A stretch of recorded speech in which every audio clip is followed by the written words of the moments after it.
So, if you stumbled across this video, you probably have a condition, whatever it is, at a young age, and it's super embarrassing. Trust me, I know what it's like. I have CPPS, that's short for chronic pelvic pain syndrome. This basically, for me at least, causes like a 24-hour urge to pee my pants. Now, this has changed my life in ways that I never imagined even were possible. Like, I was very extroverted, you know.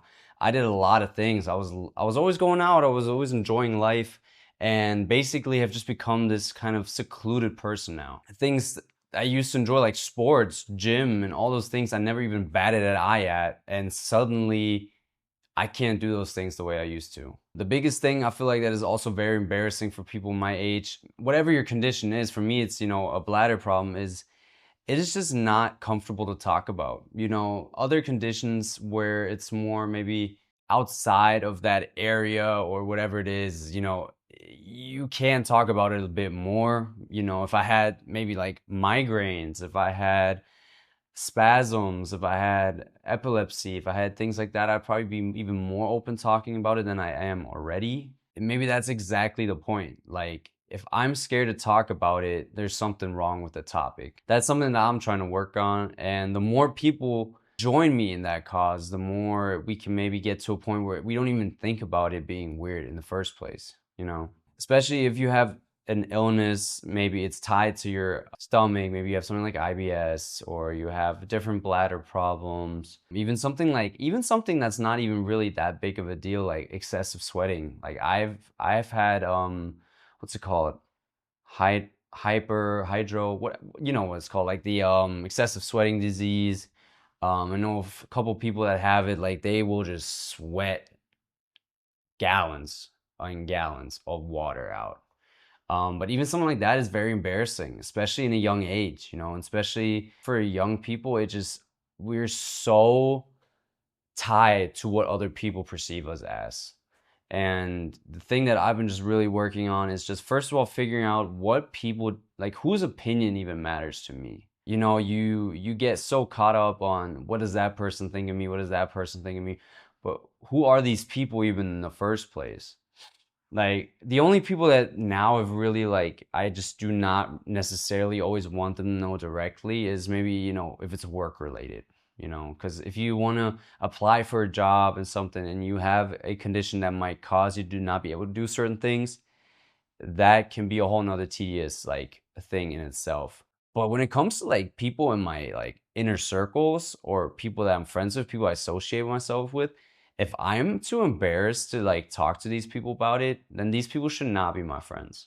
And that's something I could just give on to you guys, because that's been really big for me. Like, if I notice that there's people around me who, first of all, don't care about my condition, they don't care, they don't, like, really try to work around it with me to make things happen. If I can't show up to certain events, or I can't go on vacation and this and that, if I have people that are, like, holding that against me, those are people that I'm not going to associate myself with. Do I understand that some people don't want to be associated with somebody who is going to, in that sense, drag them down or hold them back from doing things? 100%. 100%. But that's just a compatible thing, like a compatibility kind of thing, If they want to do stuff that they can't include me in, then that's fine. In the same way, I'm going to do my things and just not include them back. But, aside from those people, find your inner circle, find people who you care about, and just be open. The moment that I stopped holding all this back, like the moment I was more open about it, except for, like, my parents and my girlfriend, the more easier it got. I didn't have to bullshit. I didn't have to do all these, like, maneuvers to create lies or fabricate something that's not existing. I didn't have to keep making up excuses for stuff, and I could just be open, and it just made a lot of things a lot easier. And my friends over time, and people that cared about me, acquaintances, even colleagues, whatever, the moment people got more used to it, people started, even from them, like, out of their own kindness, finding ways to figure stuff out. So the best advice I could give you is, even though it's extremely hard, it is extremely hard, trust me, it is so hard to openly talk about something like that. But the more you do, the more you realize that it's just one of those things. You know what I mean? Like, you didn't do anything to get this. It was this, whatever it is, even if it's something like erectile dysfunction, or if it's like, you're super young and already have back problems. Like things that are not considered to be something you have at a young age, the more you talk about it, the more you show people, and the more they have references to like pull on, the more they realize that a lot of things can happen at any age. You could have any situation almost at any age. And the thing is, because a lot of people do not talk about it, that's the reason why people still associate those things with people of, older ages, for example. You know what I mean? Like if you knew 5 people in your life that had bladder problems at 20, 30, 40, you would not necessarily be like, oh, that's just something that old people have, because you do have the references. And that's why, like, I'm talking to this, even though it is embarrassing. Like, honestly, I wish I wasn't here talking to a camera about having bladder problems or having the feeling to pee myself or having stomach problems, like whatever it is. I just know that it's gonna probably do more positivity than it is negativity. And if I lose some people around me because of that, then those are people that I did not want to associate in the first place, like I already talked beforehand.